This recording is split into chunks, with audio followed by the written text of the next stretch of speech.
Blog Talk Radio. Om Shabbat Shalom, Holy Way of the Most High.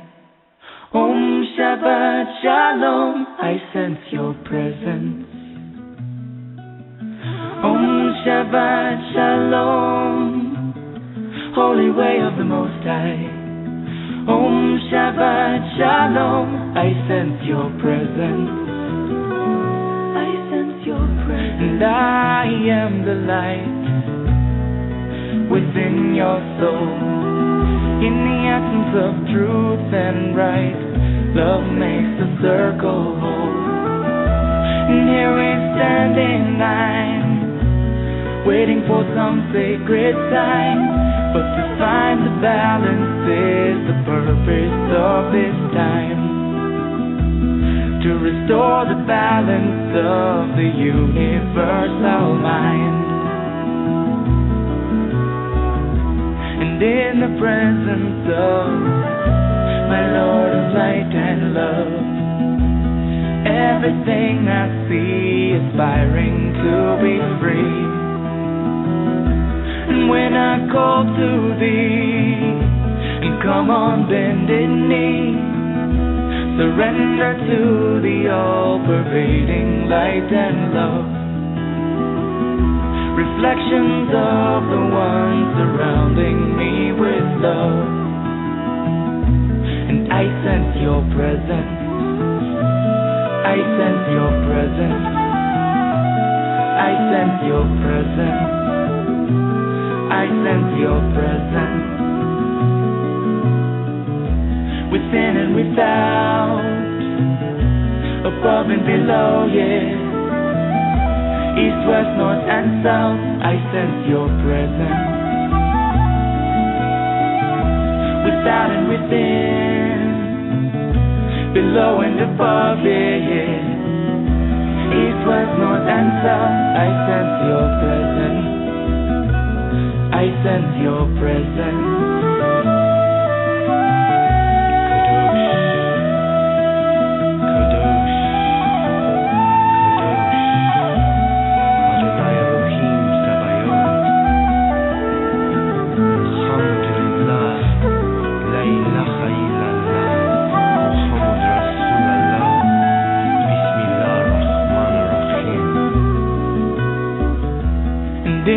Presence of my Lord of light and love, everything I find in tune with the divine.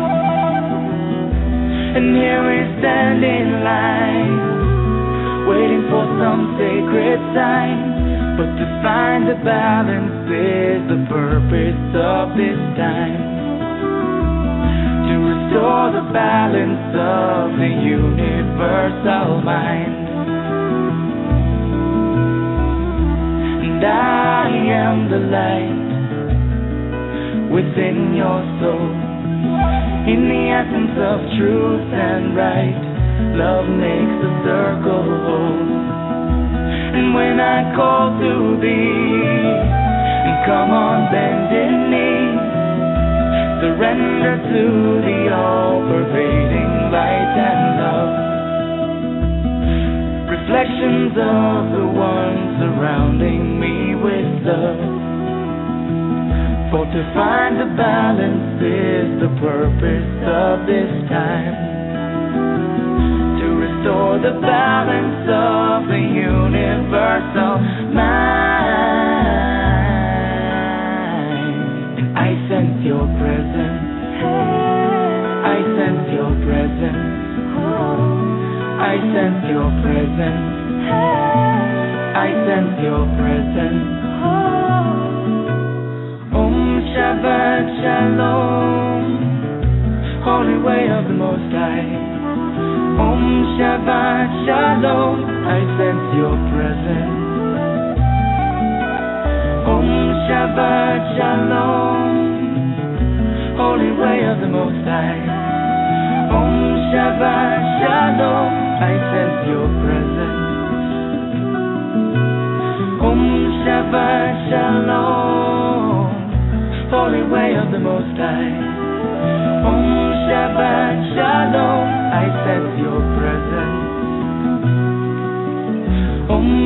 Shabbat Shalom, holy angel of the Most High. Om Shabbat Shalom, I sense your presence. I sense your presence. Today I'm bringing to you 3 aspects of healing. And for our first tip, we're looking at mineral springs. They have long been known for their restorative and detoxifying abilities, and it has long been used for soothing and healing body, mind, and soul. Pagosa Springs draws people from all over the globe to indulge in their waters.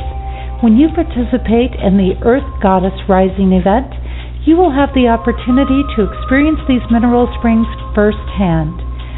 Go to www.earthgoddessrising.com to learn about all of the experiences that you will get there. Stay tuned for tips 2 and 3. They'll be coming up just a little bit later. And thank you for joining me here tonight on Activating Compassion in the Midnight Hour. My name is Jessie Ann Nichols George, and I am your hostess this evening. You are listening to I Sense Your Presence by Shem Shai there at the beginning of the show, and I just want to extend a welcome, whether you're returning or whether you're joining us for the first time. We appreciate having you here. And I do want to mention that we are streaming live in 3 additional places. TalkStream Live, StreamFinder, and PEN, are also known as Para Encounters Network. And I welcome everyone listening through those channels as well. And I also appreciate tonight's sponsor, the Earth Goddess Rising, happening this summer in Pagosa Springs, Colorado. And I do want to mention I've got a little bit of a storm running here, and right at the beginning of the show I was watching my lights flicker a little bit. So we're going to hope the power holds out and everything stays strong through the show tonight. Here at Activating Compassion in the Midnight Hour, I look at the different ways that compassion exists in our lives, how to remove our blocks, resistances, frustrations, and more. Some weeks I'm discussing different aspects of how compassion is in our life, how it affects our life, and the different areas of compassion.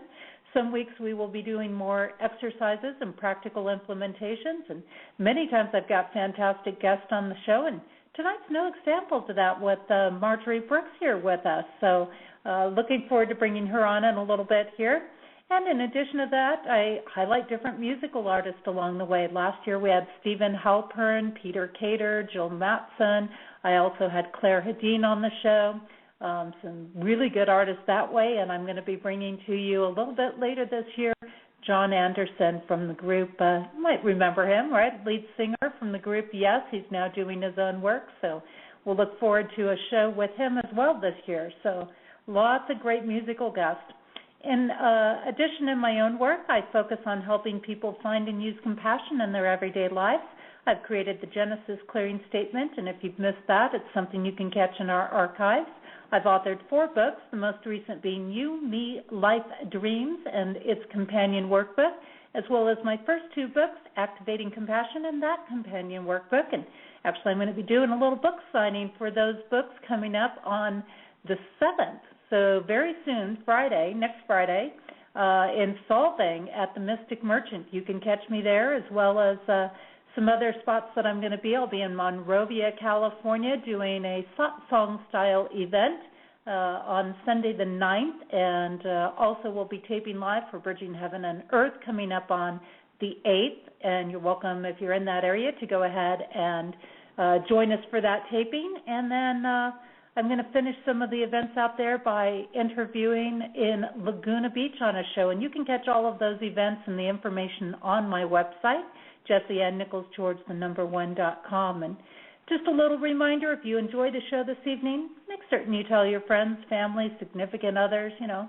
share it on that social media. I always find when I'm sharing things that there's somebody out there that says, oh my gosh, this is exactly what I needed to hear and to listen to. Thank you so much. So you never know whose life you're going to be able to help or change just by sharing something.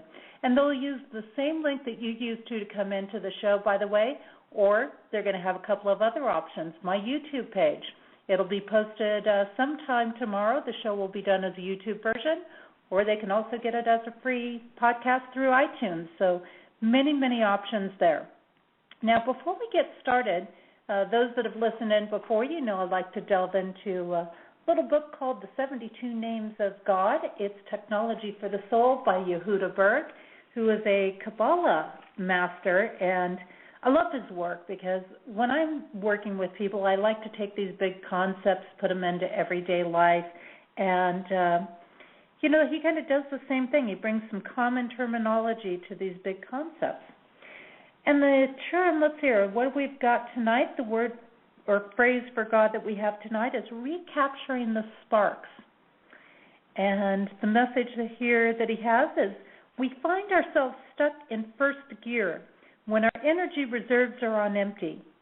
When we feel like our very life force is slowly being sapped. Lost sparks of spiritual light can be regained and restored in our lives. And the insight that he gives, and I think this is actually a great little message here for, with our guest tonight, because it kind of fits in. She kind of helps us make these breakthrough things as well. When asked what they want most from life, most people mention the following: happiness, joy, prosperity, peace of mind, wisdom, freedom, enlightenment, and purpose. What do these things have in common? We can't touch them. We can't see them. They emit no aroma, nor do they have taste, weight, or color. But according to Kabbalah, all these intangible qualities can be expressed by a single word: light. Just as sunlight contains all the colors of the rainbow, spiritual light contains all the colors of fulfillment that a human being seeks throughout existence. This resplendent spiritual light permeates all reality, but there's one problem. As we've discussed, negative actions can create negative effects. Every day we consciously or unconsciously react to ego-based desires or instincts. Each reaction creates a new negative force that robs us of our light. These forces are very real, despite what our ego might tell us. These dark entities have no life of their own. They subsist off our energy. We nourish them each time we display selfishness, intolerance, anger, fear, or any other reactive trait. As their power grows stronger, our lives grow progressively darker. And this is a really important thing to come up right now with Mars headed retrograde, and we have Saturn headed retrograde, and it's very easy to fall into these negative spaces. So it's important that you're extra conscious over the next few months to not be in this reactive, darker space, but to be in the light in the midst of what's happening in the world, and to respond and not react. And the meditation he gives on this is, shards of light are drawn out of the destructive entities that reside within your being. Their life force is cut off, and you are replenished with divine energy. Life grows brighter each and every day as billions of sacred sparks return to their source, your soul. This message will be up on my webpage as well. It'll be actually on my page of the Main Street Universe tab. And by the way, the actual name for this, even though the common phrase is recapturing the sparks, is Yud Lamed Yud. Okay, Yud Lamed Yud. And that will go up on my website right after the show, and you can go back and review that through the week if you'd like to. Now, a little thought before we bring our guest on tonight, a little something to get you thinking towards the topic range here. How many times have you reached for the thing that was going to provide immediate relief in your life, even though you knew there would be side effects to doing it? How often do you ignore the real message behind a pain or the feeling of being drained physically? When was the last time you did what was truly best for you instead of pushing through anyways? I myself can vouch that I am not perfect on all this. When the work is waiting for me to get to it and the migraine sets in, all I want to do is take something and get rid of it. Just recently this happened. I tried first to get some extra rest and hydrate more than normal, but still was dealing with a migraine the next day. Feeling as though I couldn't take the day off, I caved in to a quick little remedy in pill form. Did it really help? Only enough to get through a day of work, and then I still had to go to bed early and spend the next 3 to 4 days with lingering headaches and detoxifying that little pill from my system. Obviously, my body and mind had a much bigger thing for me to get to. There's no question that our ego often throws the wisdom of our body, discounting its real messages. My body knew what it needed, and my mind rejected it. In doing so, it took much longer to get through things from the quick fix or immediate gratification I sought. So what is this really telling myself? Well, there really are no quick fixes. Instead of taking an extra 4 to 5 hours to rest and sleep, I spent 3 days dragging and not feeling great.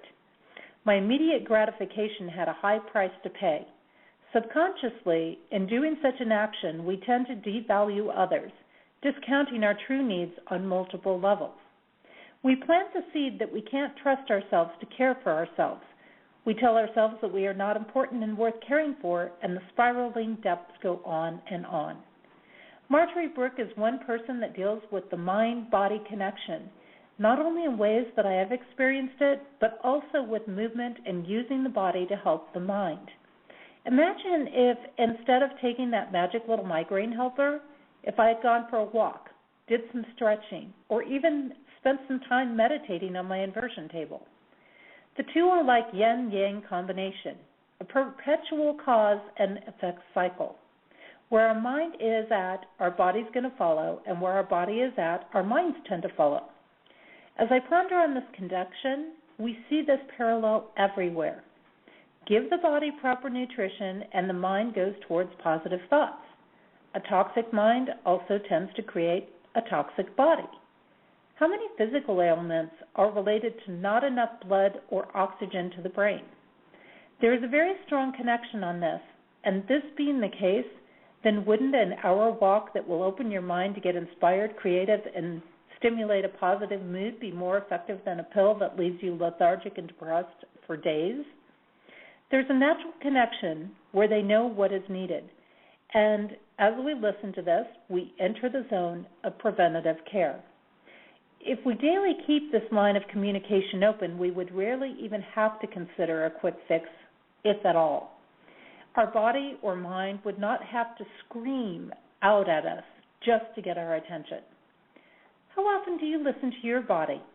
Do you consciously pay attention to your mind-body connection? Are you willing to start heeding the messages and stay away from the quick fixes that really aren't so quick? This week, our guest focuses on a component of compassion that is related to the aspect in my books of waking up.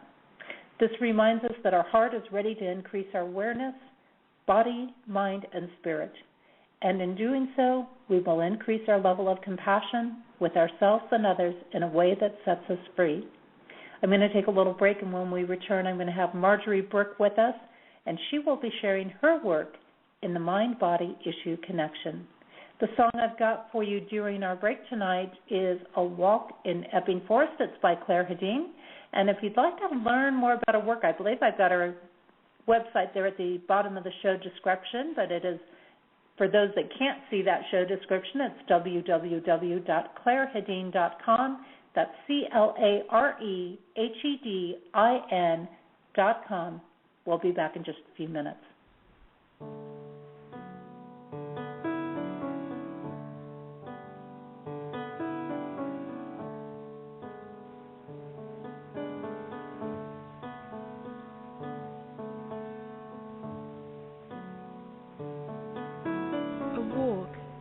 Through Epping Forest.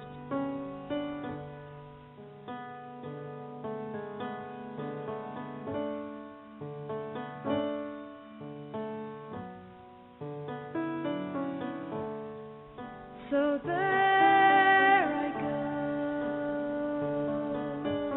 walking through the forest of my youth.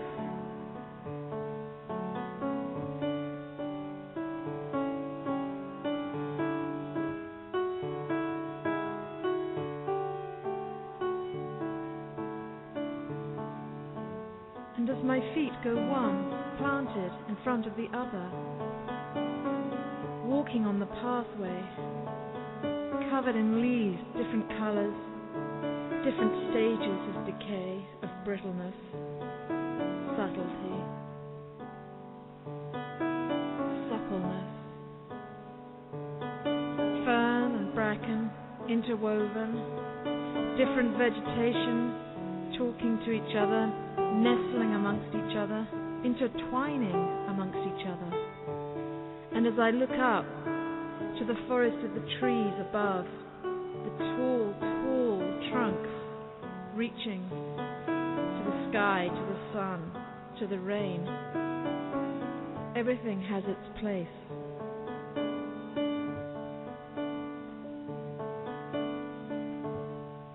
The sunlight is dappled across the leaves, across the ground, across my face, my hair.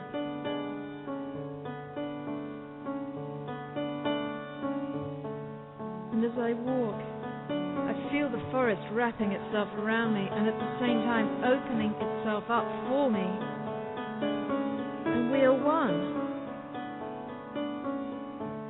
As I walk, it walks with me.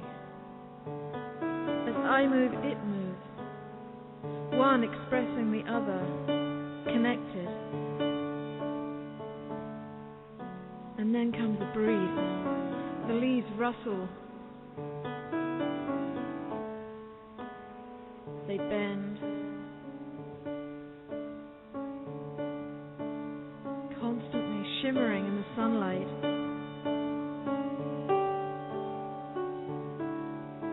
The creatures, the little animals, the little insects, everything so populated, so busy, so silent, so loud. Movement, movement, movement. So graceful, this movement is so graceful. This earth is so beautiful. It's so alive. Constantly dying, regenerating, constant motion, cycles of being. And I'm in that. I'm a part of that. Not from it.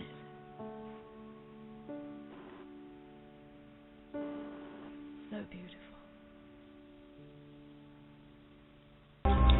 Continuing on with our healing aspects, tip number 2. Yoga has been used to not only strengthen our body, but also our consciousness. Through yoga poses and movement, we can oftentimes become aware of our internal strengths and weaknesses. It is like a book that reads us from the inside out. Our outer body reflects our internal processes. At Earth Goddess Rising, yoga is a part of our day. Come and join us at www.earthgoddessrising.com. Stay tuned for tip number 3, and we'll see you at Earth Goddess Rising. And welcome back. You are listening to Activating Compassion in the Midnight Hour. My name is Jessie Ann Nichols George. I'm your hostess this evening, and you were just listening to a song by Claire Hedin called A Walk in Epping Forest, and a special thank you to Earth Goddess Rising, who's our sponsor tonight. Now, I'd like to bring on my guest, Marjorie Brook.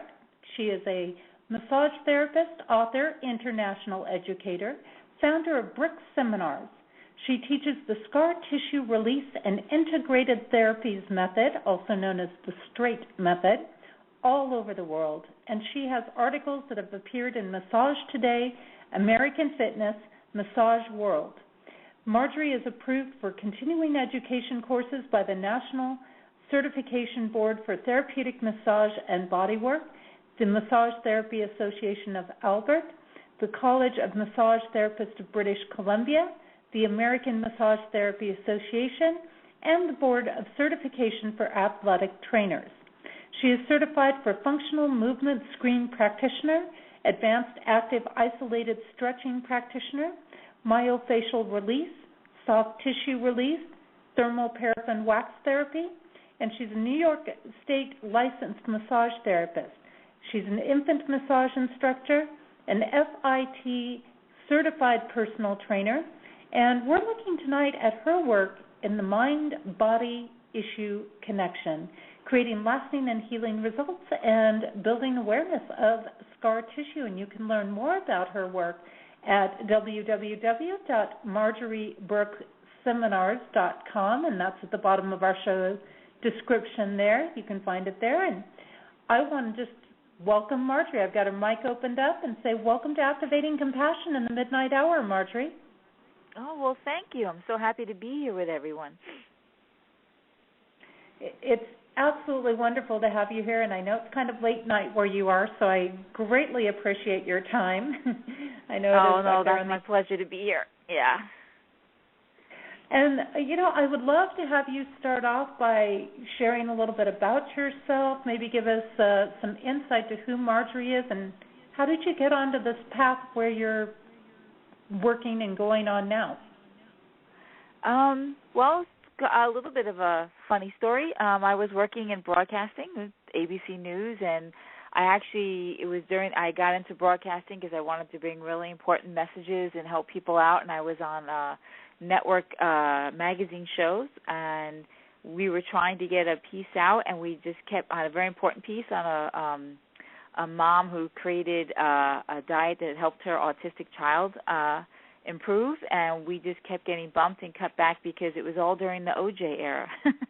And I just decided that was the end of news, and it wasn't what I was there for, to help people out. So I actually left, took a vacation to Alaska, hiked up a mountain, and said, okay, when I got to the top, and said, what do I do now? And my husband said, well, we go down. I said, no, way to ruin the moment. And I just sat there and I said, what makes me happy, which was, working with people, working with kids. And, we came home and I walked right into massage therapy school the next day and never looked back. So that's how I ended up in massage work. And at the time I was also studying martial arts and movement, and that combination brought me pretty much to where I am now, working with people and listening to them and realizing that the disconnect that there has been between listening to our bodies and functioning during the day, and more importantly, how the one most detrimental thing to our bodies no one is really, really aware of is scar tissue and adhesions. And we're talking about things that can start developing from the day that you're born, if you've had surgery or had a bad birth, or when you fell off the tricycle when you were 3, a football injury when you were in high school, all the way up to surgeries and incidents as an adult. They all affect how our bodies form and move, and then how our minds kick in to adapt for the restrictions caused by that. So it's been this long journey coming around to this, and now my goal is to kind of bring awareness and spread the message to everybody that, life could be a lot more fun and a lot easier to move through if we take a step back and just listen to what our bodies are telling us. I so agree, and it's so important. And I think when you start talking about adhesions and stuff, these things can be going on without people even realizing it. And completely. The adhesions can come. Go ahead. Well, basically, when I say adhesions, let's make it easy for people, because I said scar tissue and adhesions. Adhesions are basically stuck tissue in different areas, and you can get scars and adhesions from many different ways. When people hear scars, they think surgeries or accidents, big cuts, which is true.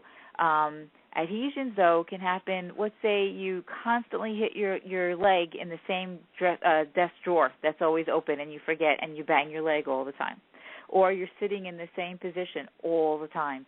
The body starts to bring in these adhesions, and it gets to build, and the tissue gets stuck, and you actually don't even realize that you have these restrictions because you've done the same thing over and over again, repetitive movements, or you took a really bad fall with a really bad hit, but there was no external injury other than, a little bit of a bruise, and the correct attention was never paid to it.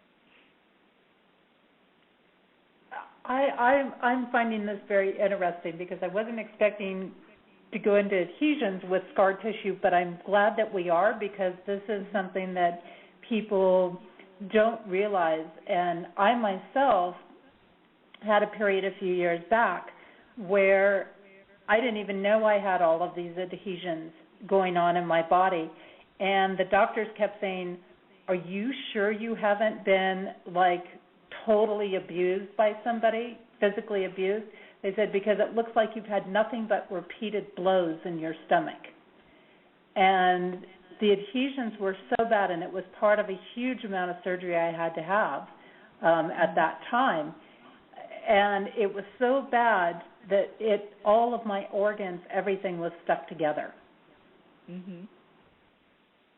So this fascinates me. I wish I had known this back then. Well, that statement that you just made, I wish I had known this, or why didn't they tell me? I actually hear this on a daily basis. I actually end up being a lot of people's last resort because they've gotten to the point where they're in pain, they've either had the surgery or they don't understand why they have these issues, and, you know, why they're always in pain from one reason or another, and the doctors are throwing pain relievers or muscle relaxants, or they're going from doctor to doctor, or, you know, they've gone through surgery, they've gone through the period of time where they were supposed to heal, and they're going back to the doctors and saying, you know, you said that it was supposed to be only this amount of time. It's been double that. I'm still in pain. And they're like, oh, we're sorry. You've developed scar tissue. There's nothing we can do about that. The thing is that it's just the unawareness of the fact that it can be worked with, it can be treated, and it's actually causing more problems than not. And then the biggest thing that people are unaware of is that scar tissue and adhesions are not just in the place that they've been hurt or injured. It actually, over time, will spread throughout the body and cause more restrictions. The same as that your organs got covered.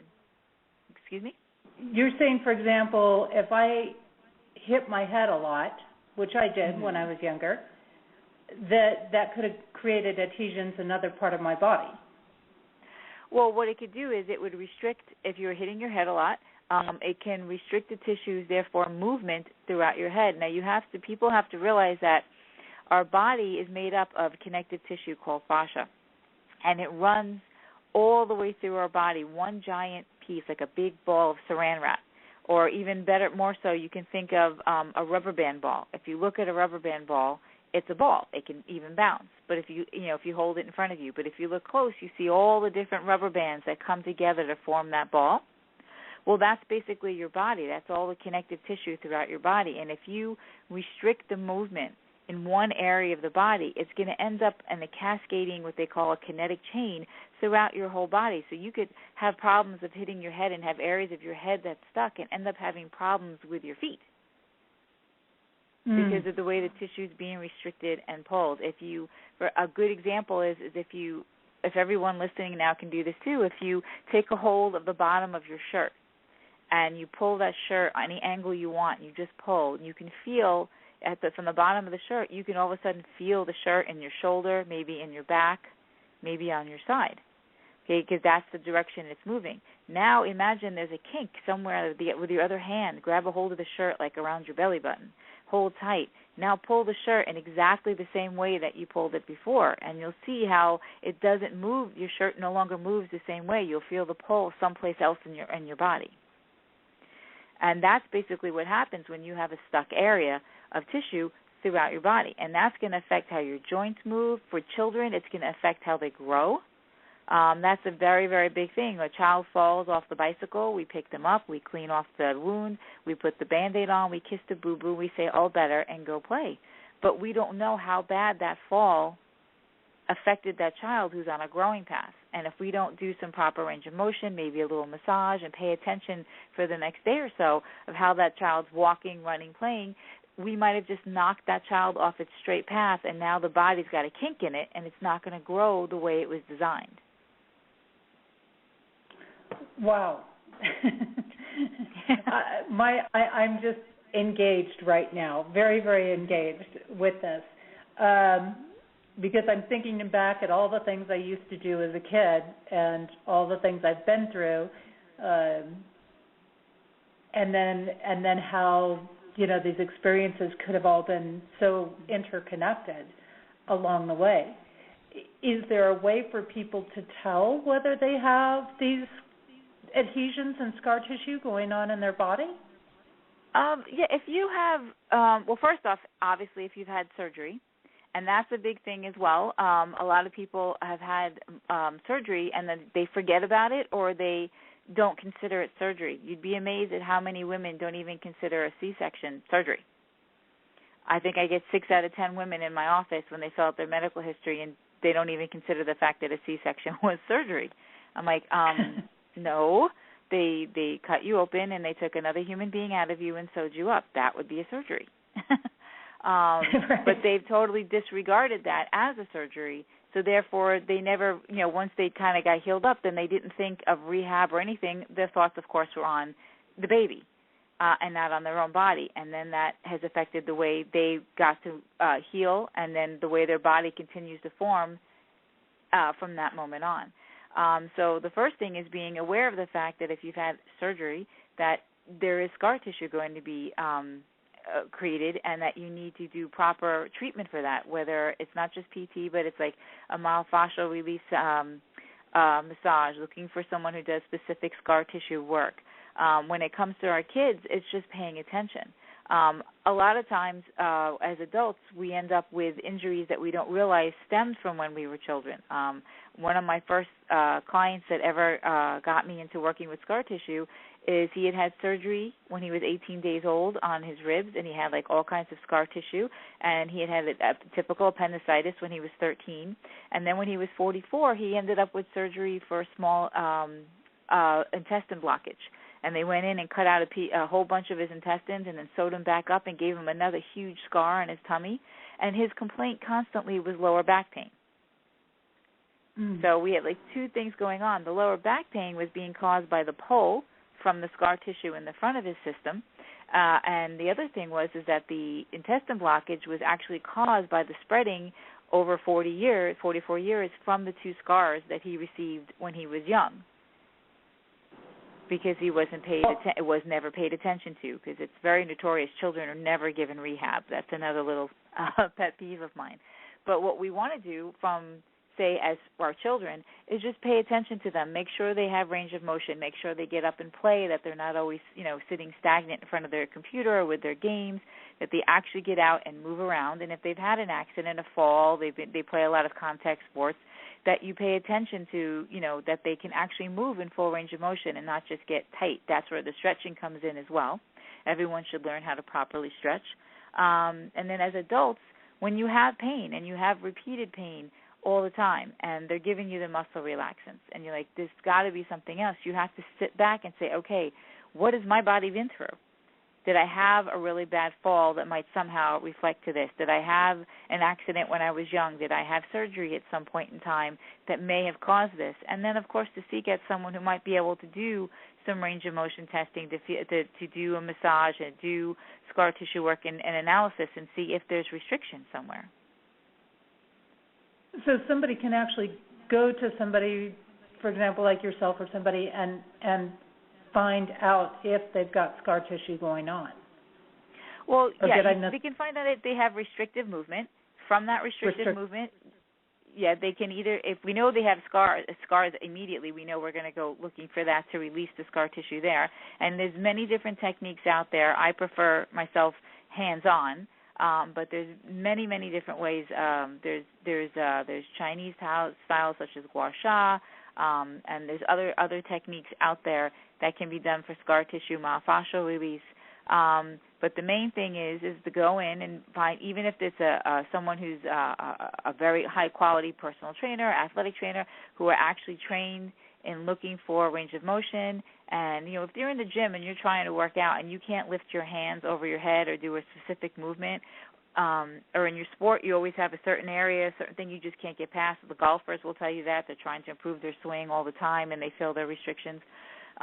You just need to go to someone who's going to be able to observe, who understands what proper body mechanics are.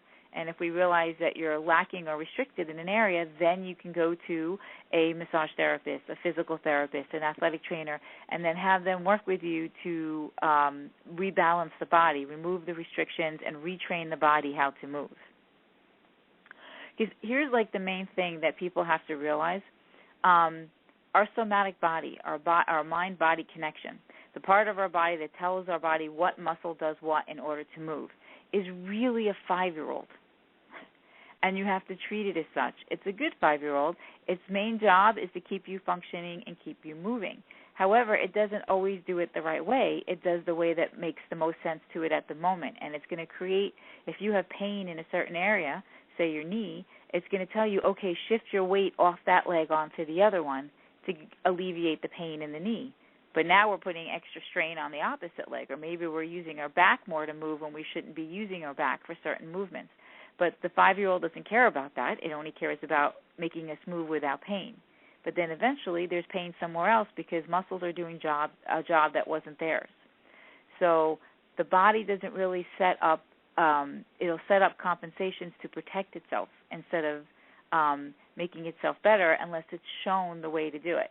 Instead of listening to it when we have pain, our body's just like, well, I have to keep working, I have to go to work, I have to do this, I have to take care of the kids.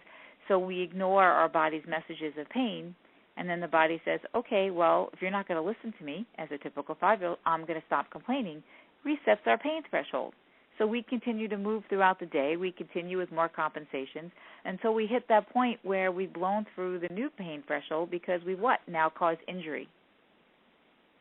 So it's this whole chain that if we just stopped in the beginning and listened, we have to understand that our brain doesn't set goals for us to achieve when it comes to our physical well-being. It actually sets limitations to protect ourselves. And the more we don't listen and pay attention to that, the more the body's going to set down and limit our range of motion and limit our abilities to do things. But here's the trick. Here's the thing. The brain tells you, no, you're walking straight. You're standing straight. Everything's good. Haven't you ever seen the person who's so stooped forward and or so kind of cockeyed looking in their body? Like, well, how are they moving? Don't they know that they look like that? No, they don't. Half the time they think they're standing up straight.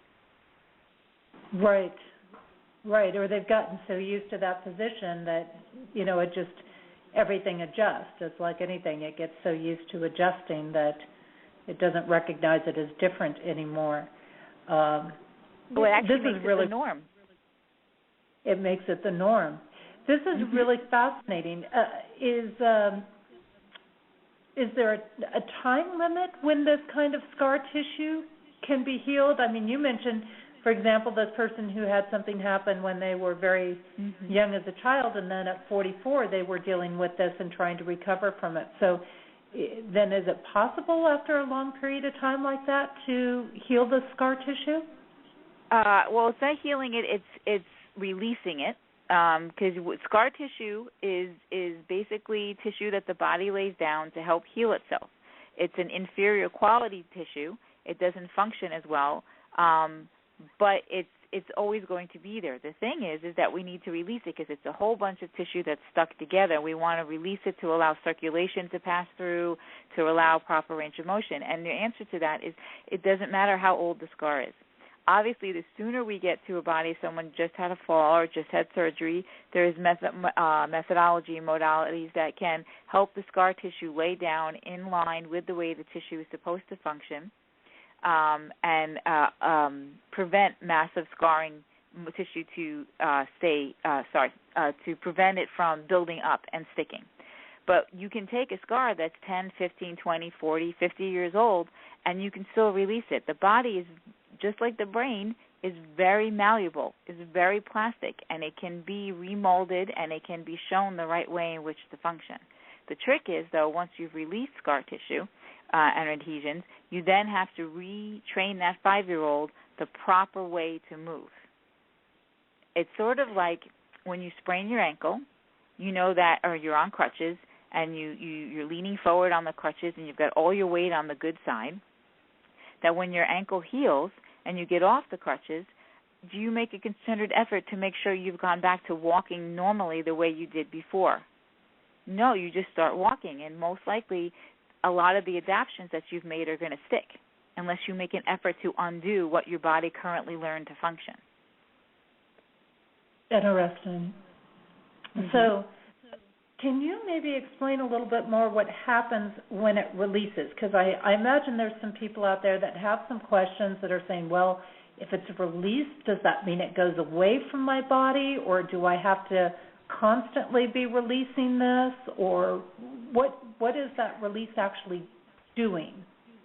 Well, first you have to think about basically that your tissue, your body's tissues and your muscles and everything else is layer upon layer upon layer. Think of that rubber band ball.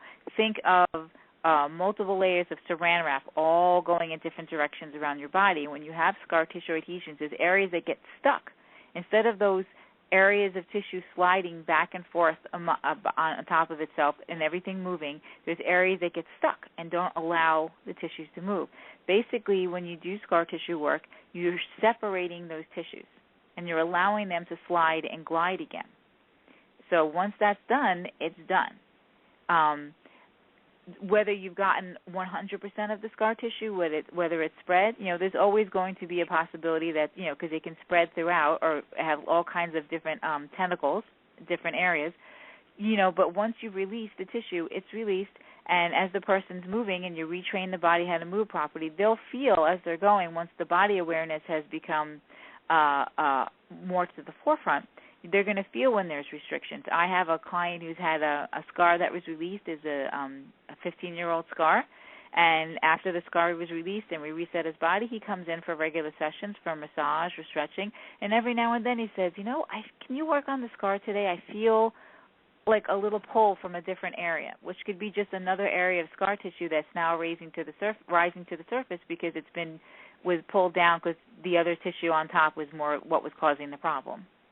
So once it's released, though, it's not going to go back, and they're going to be free from that. The big key, though, is getting more body awareness and retraining the body to function in proper body mechanics and maintaining that through stretching and massage and living an active life. I'm just sitting here fascinated about all this with what I've been through in my life, because I sit back and think, well, maybe all of those concussions did lead to some of those things, even though I didn't realize it, And I'm sitting here. Concussions actually can affect many, many things. It's even your quality of breathing. It can affect your vestibular system, which is basically based through your eyes, and understand how you've been using your eyes and moving your eyes. There's so many different systems throughout the body that are all connected that one thing can throw them off. Concussions definitely affect your breathing, affect how your body functions.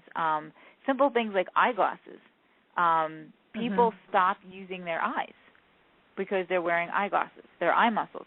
Back in the day when we were younger, everything was like the Elton John style, the big giant lenses, right? With all mine were tinted blue, but they were large frames and large lenses, so you still use your eyes. And usually, the way body mechanics work and the vestibular system works in your body is your eyes move, your head follows, body follows the head.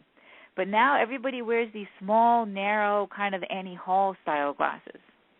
And in order to keep your eyes within the frame to see with the lenses and not look over the frame or below the frame, we've stopped moving our eyes. We move our head. We've limited the ability for our eyes to do full range of motion. The muscles start to atrophy, which means you need stronger prescriptions every year, and you've limited your ability to really move properly. And you start getting it, your head doesn't move, your body doesn't move properly because you're not moving your eyes. It's like there's so many systems interconnected that simple things like fashion have affected the way our bodies function. I'm truly, truly fascinated by all of this. Very, very intrigued by that. Does illness also play into getting scar tissue? Let's say somebody's had a lot of infections. Definitely. You can get scar tissue from infections. Also women that might have like endometriosis or inflammatory diseases, is autoimmune diseases that we this like scleroderma. You can have when you're any kind of disease or disorder that is affecting the way you're moving as well.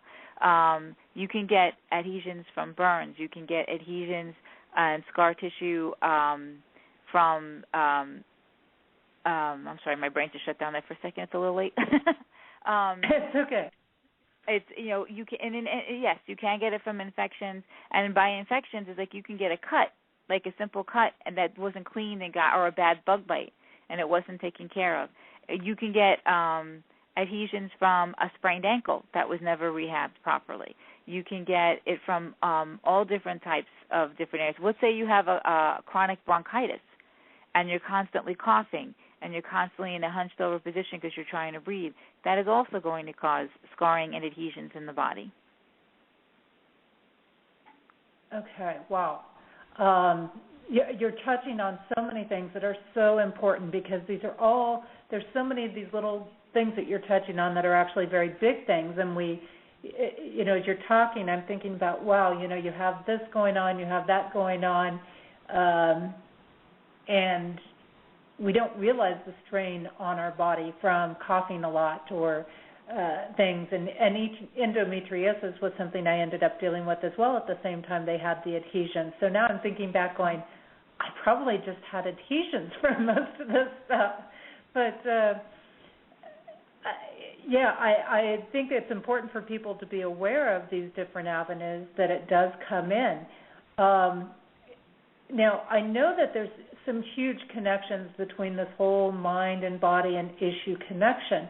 Let's say somebody hasn't treated scar tissue along the way. I noticed myself a little while after I went through all this surgery for all of these things, and I used to always be very active, whether it was working out at the gym or some aerobics classes or yoga classes or things like that. And I hit a point a couple of years after the surgery, I don't know, maybe 2-3 years or something like that after the surgery, that every time I'd start working out, I'd start getting nauseous. Mm-hmm. Is there a connection in all of that? Well, there could be a connection. I mean, you could have that you were having limited range of motion, or also understand that scar tissue can also act like a dam. It doesn't allow proper circulation to pass through. So you can have restricted circulation in certain areas if you're having a constant pull, and that could, from the body working harder to try to function, can cause nausea. It could be a number of different things. But the other thing with that is, since you're talking about the mind-body connection with that, with scar tissue and scars, is that you have to understand the emotional aspect of all of this. I mean, for example, scars can be related to post-traumatic stress disorder. You can have a scar from a situation, from an accident, or let's say from a veteran coming home and he's got war wounds. And let's say that scar is constantly, it's by your waist, and your pants are your belt's constantly pressing on it, or as a reminder, or if you're looking in the mirror and you can see burn scars or the scar from the accident, or it can actually, seeing it, feeling it, having pressure on it can actually send you into a post-traumatic stress disorder. You also have women who, let's go back to the C-section. C-sections, women are never really given the proper consideration of the fact that they were basically deprived of the ability to have natural childbirth, something they were looking forward to, especially in the case of an emergency C-section. And that kind of area is never really dealt with. It's like, oh, okay, you survived. Here's your baby. Look at your baby. Aren't you happy you have this beautiful baby? But it's a very big emotional loss. And then they have a C-section scar that's constantly pulling, or they see it every day in the mirror when they're getting out of the shower. That is also a reminder and can be a trigger for depression. You have all of these emotional aspects. And then we're also talking more about the physical scars right now that you can see. There's also, if you have someone who's coming from an abuse situation, you'll note that most people's body posture that have been abused, they tend to kind of make themselves small, or if you haven't, and they're always trying to make themselves unseen, putting them into postural positions that cause the body to lay down adhesions to help support this new kind of improper body mechanics. Or you might have someone who is constantly always grabbed by their arm, like a parent. You've seen parents grab kids, if they're going to hit them up, they're always yanked by their arm. You can actually build adhesions and scars within the tissues of that area that if someone grabbed or touched or even went to get a massage there can trigger an emotional reaction. So there's many, many layers with scar tissue and adhesions, not just the physical, but there's the emotional, and they feed off of each other.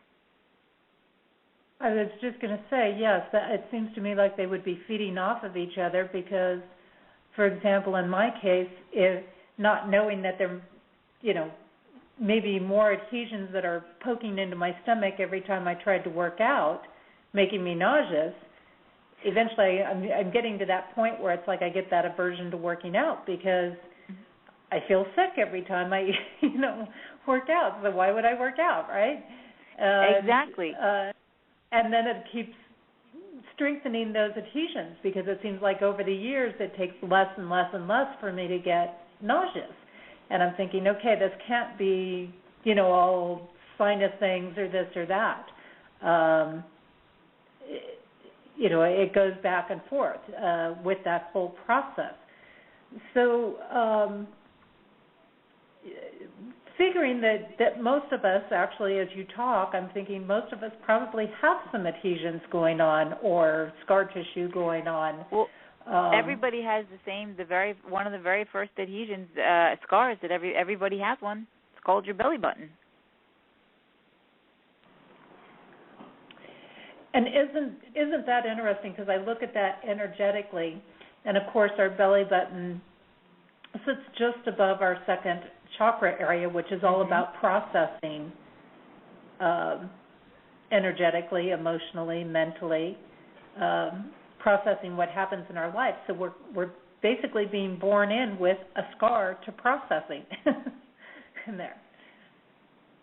It pretty much, and that and even with with our belly buttons, there's a lot of women that like to pierce the belly buttons, which then cause more scar tissue in that area, and that's basically causing a kink right in the center of their system by doing something like that.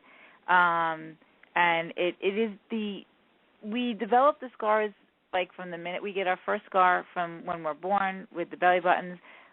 Also, the way not going through the birth canal, going through the birth canal can cause adhesions if you've had a traumatic birth.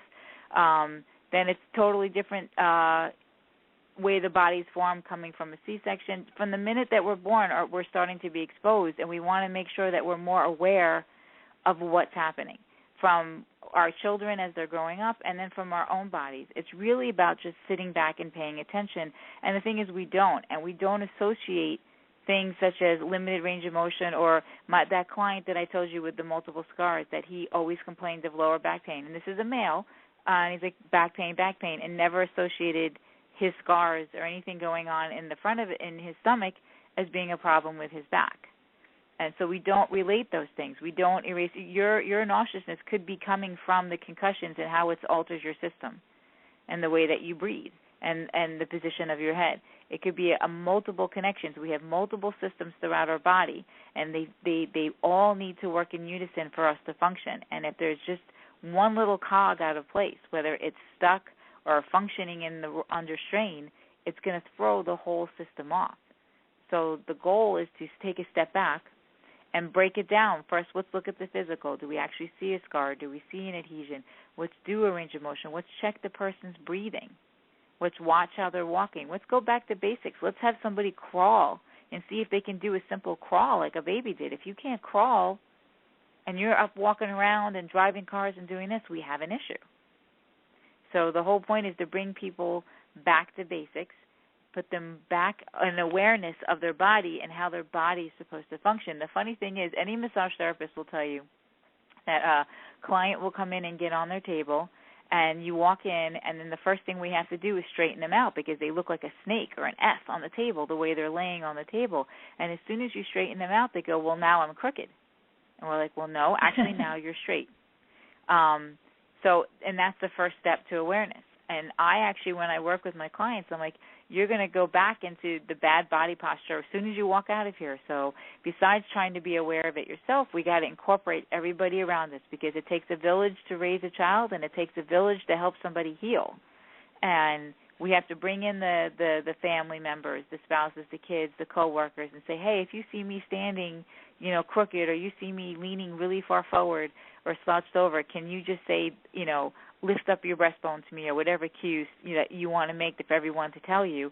So, because you need help, because we're just so disconnected and unaware, because that 5-year-old that's running our body is saying, oh, no, you're fine. You're standing up straight. You're sitting up straight. You're walking straight. Don't worry about it.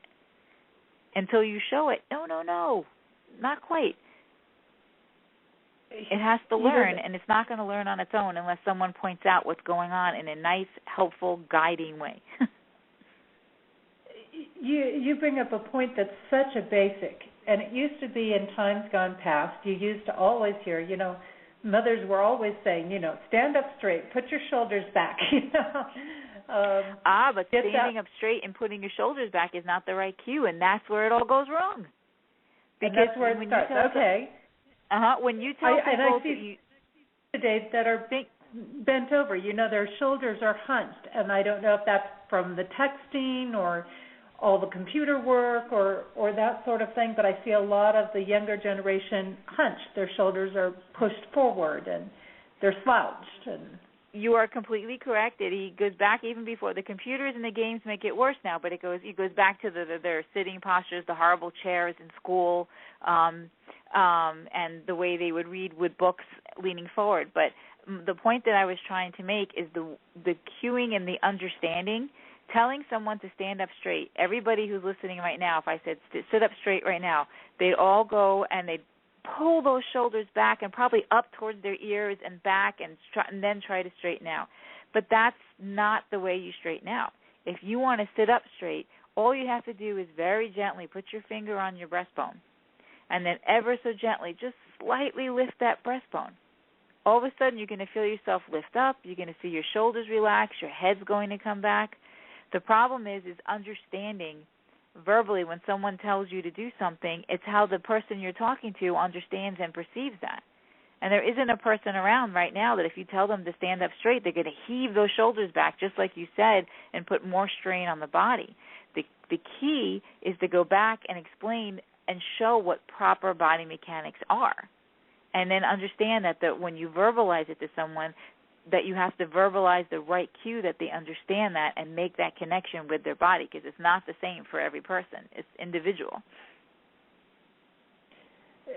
It is so interesting and so intriguing, and I noticed that I used to have very good posture at one point, and over the years I do find myself maybe a little bit more forward curved, not really bad or anything like that, but it makes me stop and think, because I remember at one point I was trying to be conscious of having that posture again, and it felt so awkward to me.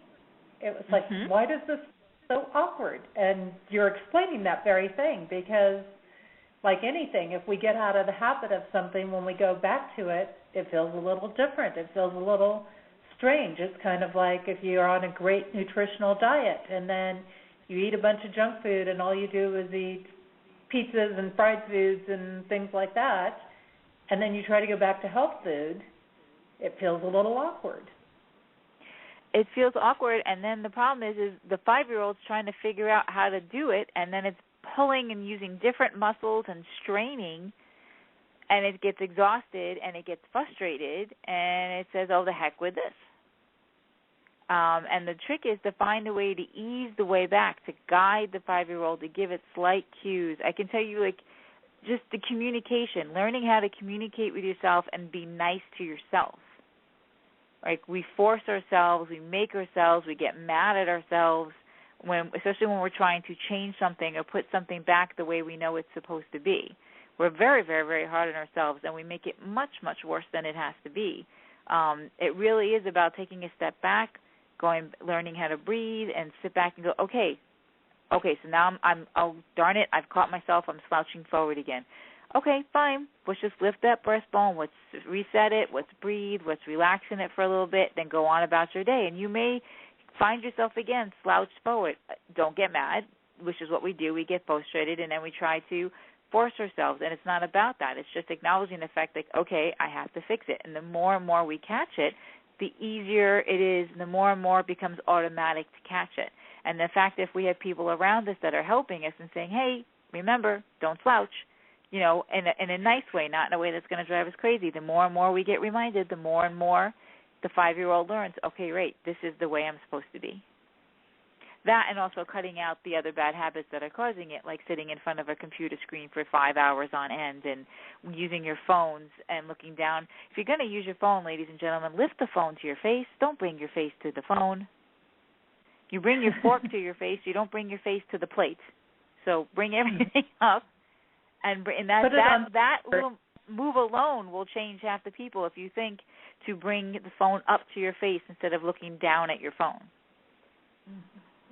And yeah, even if we can put it out in front of us or or something, but or put it on speakerphone if it's a conversation versus typing type of thing. But yeah, you bring up some very, very good points here that sound like such great they're basics. They're basics that you sit there and you go, why am I not thinking about this? Why am I sitting here doing this and not paying attention? And it is easy to just slip in these things. I know myself, I spend way too much time at the computer, and I think about all the times I cross my legs or things like that, how much I'm probably setting things out of balance from doing that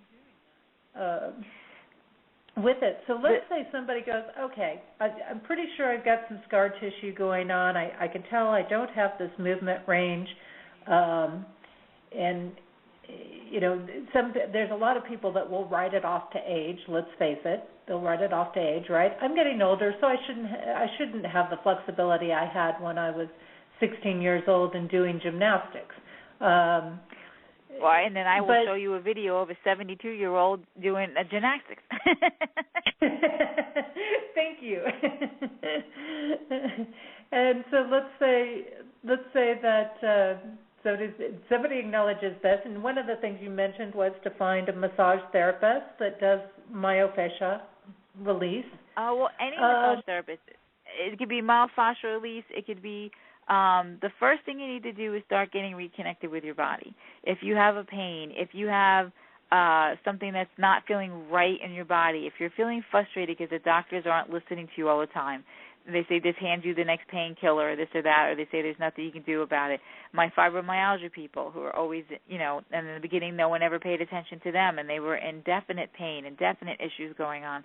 The first thing to do is to figure out, why am I like this? So then go to a massage therapist. Start with your body. Go to someone who can relieve stress and tension in your body and bring you more aware and more of a connection to your body. And then from there, see where that brings you. You want to find someone that you trust and that you respect. I mean, there's with every profession, there's people out there. You want to find a highly qualified and educated person,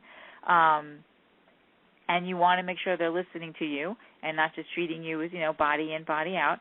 And then really respect and honor yourself and say, okay, I did this. This massage showed me this. What do I need to do to change this? And if the massage therapist can't help you, then you continue to find someone who can, a personal trainer, a physical therapist, an athletic trainer, someone who's going to listen to you and help you on your journey of reconnecting. Okay.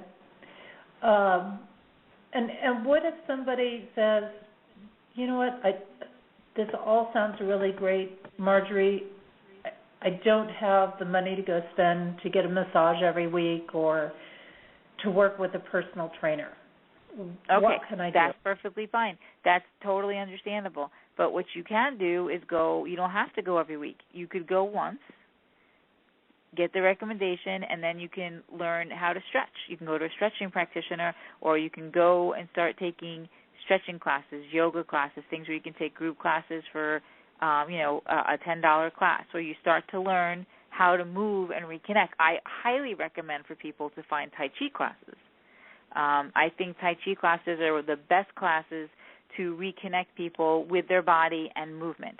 Yoga, unfortunately, as much as I love yoga, many people go into yoga for the wrong reason. They go into yoga to gain flexibility.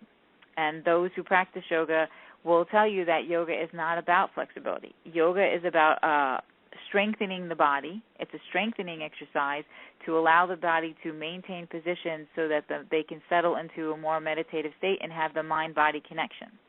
The flexibility is a benefit that is yielded later. Unfortunately, many adults who are already tight and with compensations go into yoga and then are trying to force their body into positions and hold them for too long instead of easing their way in. So that sometimes can be an issue that with yoga. And I recommend people take yoga, but take it with that in mind, that it's a strength training system, not a flexibility system. What I like about Tai Chi is that it's all about reconnecting and simple body movement. It's all about moving your body the way it was designed to move and harnessing your energy and moving with your energy. So if you're having issues, I always recommend something like that if you're not looking to, at that time, able to afford to go to a therapist on a regular basis. Also, if there's massage schools or PT schools in your area, there's always student clinics where you can get very inexpensive massages. We actually have one of those here where I live, even though it's a very small town, and it's only like $30 for an hour massage. I understand that you're with a student, but the student should be supervised, so you can ask the questions, and it will, with the student will get the supervisor. So don't feel that it's, you go where you can look to get help and in any way that you can, and not overextend yourself financially. Yeah, and I find that most of the ones here, anyways, most of them have done their knowledge and their courses and things. They're just simply trying to get their hours in at that point. So I like the aspect of Tai Chi. I think you brought up some really good points because a lot of people do. Oh, stretching, let me jump right out to yoga. And I'm one that I love yoga from the standpoint that it does build strength, it does build flexibility, it does, there's so much I can tell about what's happening in my life and my inner world from that, but you can also get that from Tai Chi. But like you say, I think there are a lot of people that try to overdo it in yoga. They try to get to something before their body's ready to do it. And I'm really, really glad that you brought that up, whereas the Tai Chi is it's like a moving meditation. It's a very gentle motion range, I guess I would say in there. It's very slow, and it's building, and it's every movement is done with a specific reason behind it, and it's done with the proper body mechanics. It's all about learning how to move and learning movement from your center. I tell every massage therapist out there who muscles through using their upper body to try and give a massage, I'm like, nope, you have to go back, go to a Tai Chi class, learn how to move from your center, because massage is a dance. It's not something that you do to somebody. It's something you do work with somebody. It's a dance. Interesting. Definitely a really, really important aspect. Let's delve in a little bit more to this mind-body issue connection. What else can you share with us regarding that? The main thing is, like, to go back a little bit to what I mentioned before, is that the mind-body connection, the brain and the somatic body, its goal is to keep you functioning and to keep you moving forward and standing up and seeing straight. And it'll do anything to protect you, and it'll do anything that it can to maintain that. And also from an emotional aspect as well, it's about protecting. It wants to be happy, but it will also guard. So if the body sees an assault, if the mind sees an assault coming, like a massage that's too hard, or someone who constantly comes their way that's going to pick on them, the mind's going to have the body go into a defensive mode, and it's going to tighten, it's going to restrict, it's going to pull down. And until you recognize the fact that you need to work with it and let it and listen to it and listen to what your body's saying, because when something manifests in your body, it's a manifestation of something that's going on emotionally and mentally besides the physical. Sometimes it's a physical injury. You've had a fall, you've gotten hit, you've had a surgery, but then also surrounded with that is the emotion of that incident that caused that. Then, or you can have that you've had an emotional or mental thing, or fear or anger, and fear and anger and all emotions are expressed physically through the body. So all of these things have to take into account. For example, if I have an injured athlete come into my office, now they're injured. This injury could be keeping them from getting back on the field and playing, which means they can maybe lose a scholarship or be cut from the team.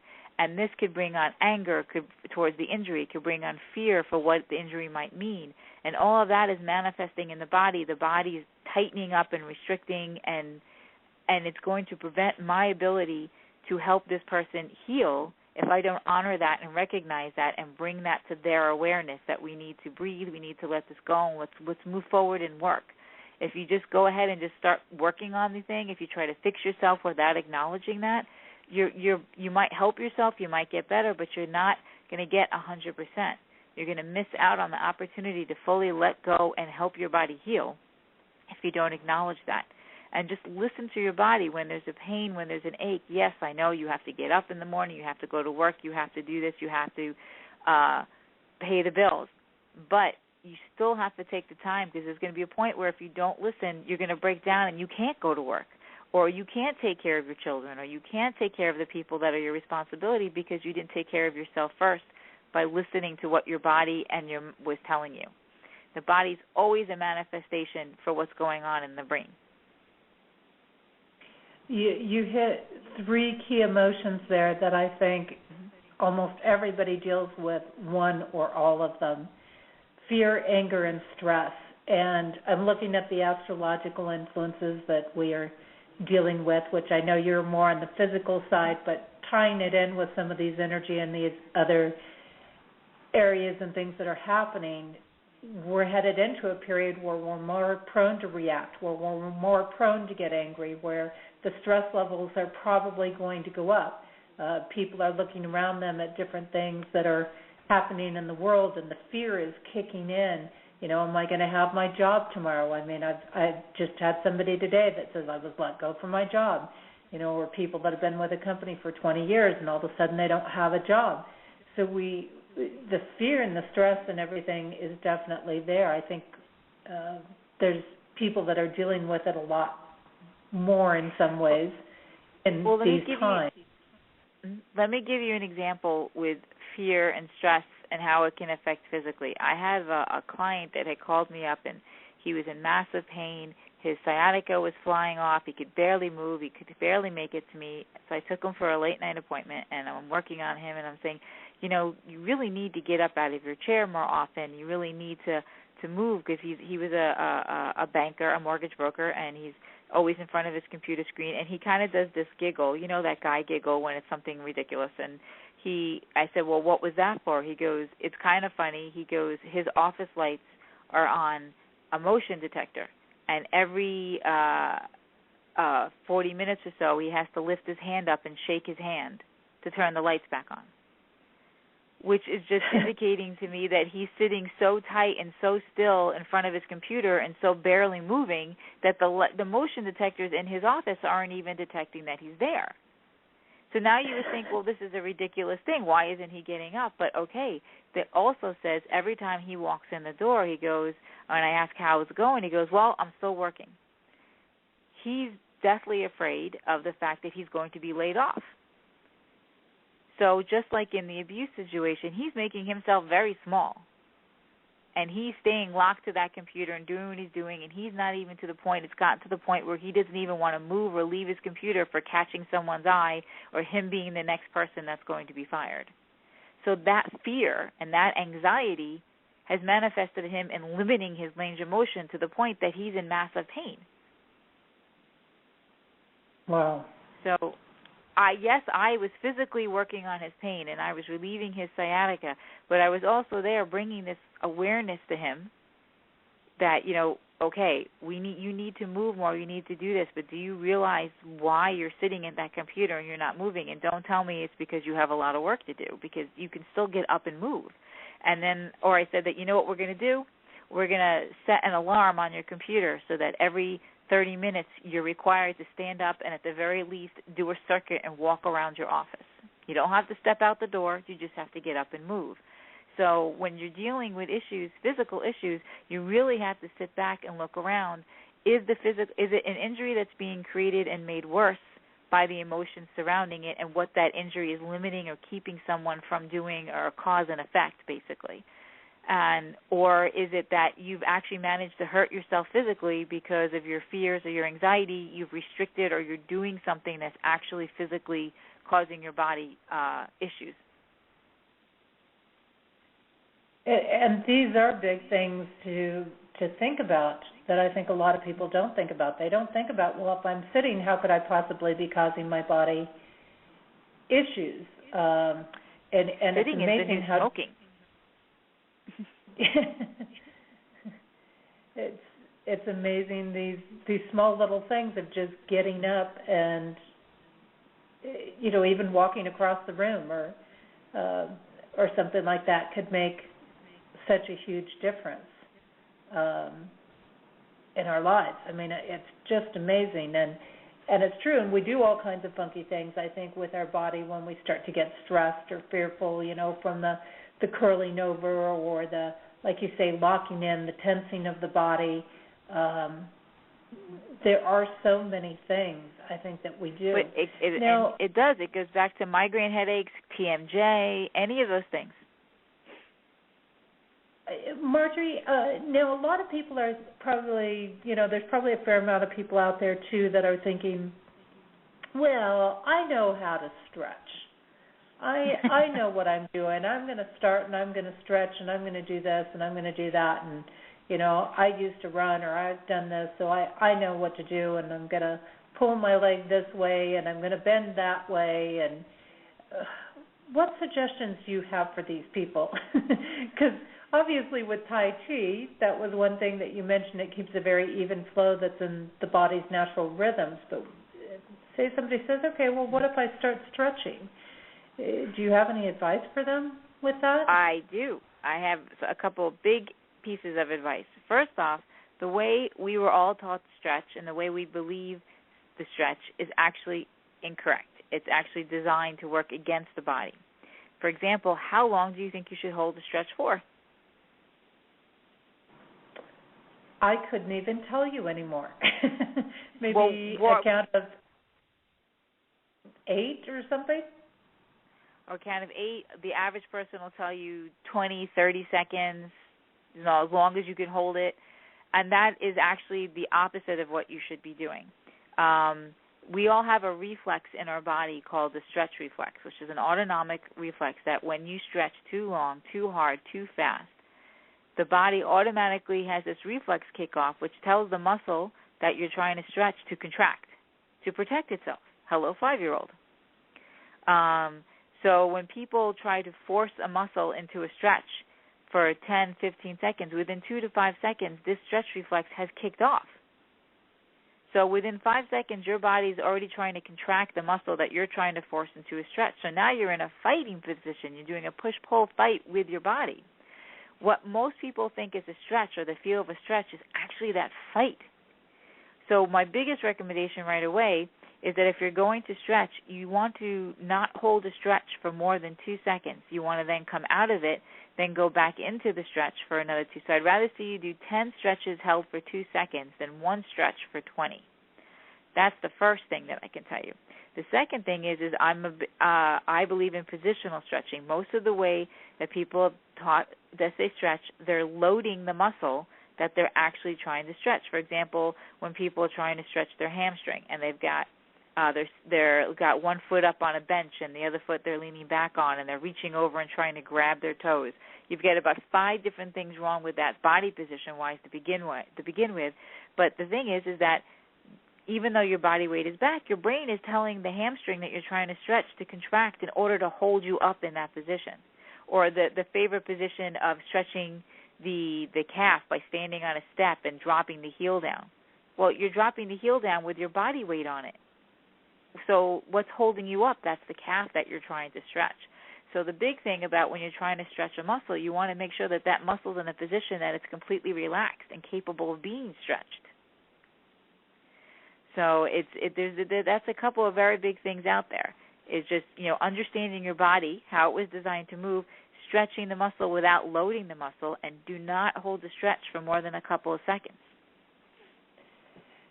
That's a really huge thing, and that is something, and I'm thinking of all the exercises I learned along the way, and they were not stretching with the muscle relaxed. Exactly.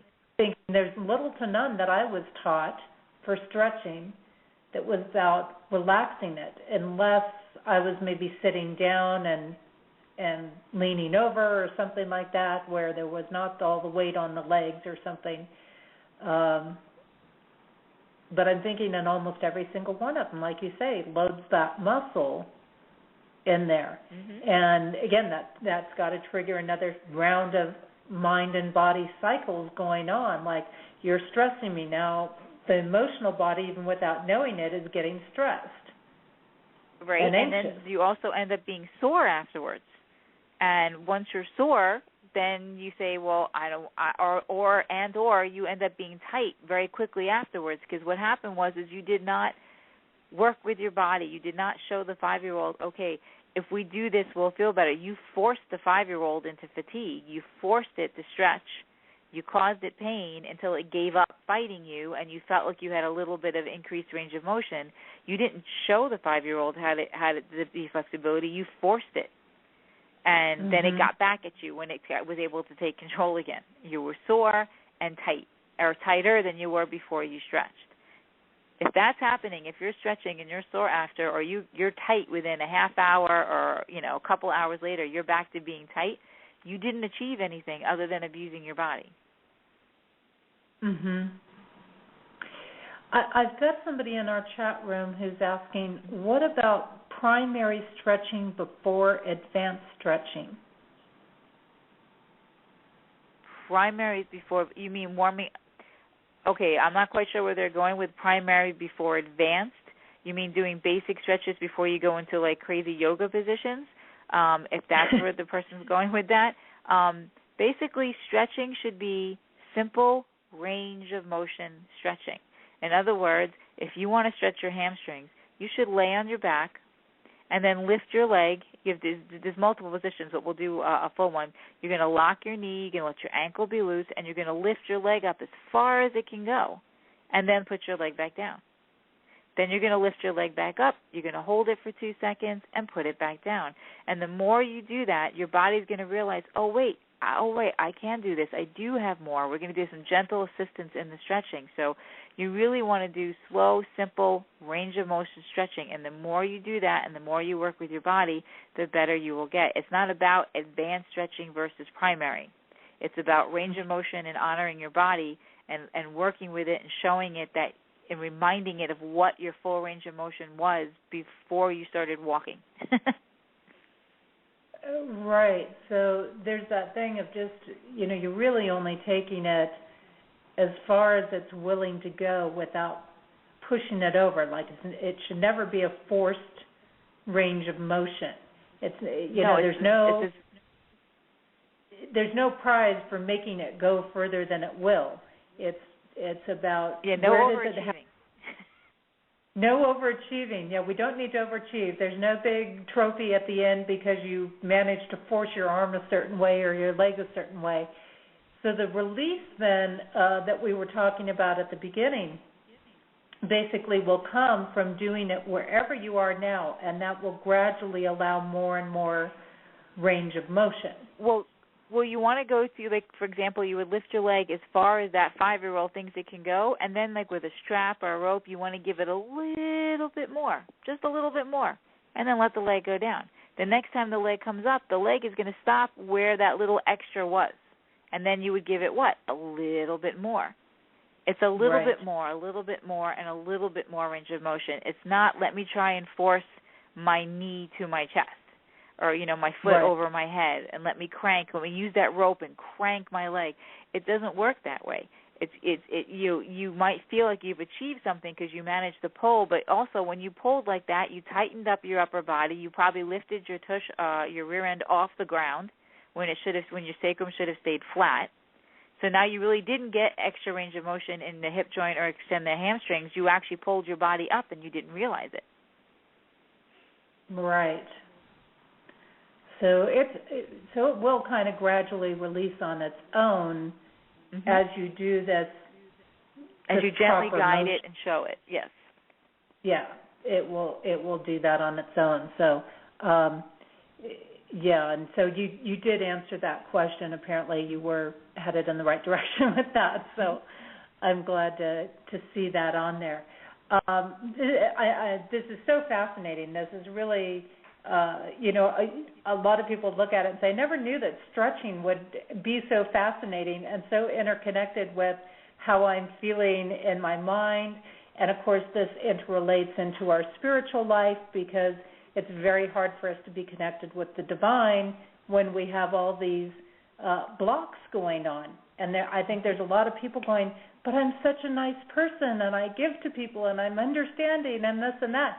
Well, this could be one reason why people are experiencing blocks in different areas of their life. Again, I'm tying in some of the energetic principles here. No, but you're completely right. Let's look at a child for a second. When a child is usually happy, it's running around, it's free, it's moving, it's got full range of child has full range of motion, and they're generally happy, correct? And you right. can't. How often do you hear adults giggling? But you'll hear a child giggle because it's that happiness and that energy coming through, and it's flowing through their body because their body moves. All right.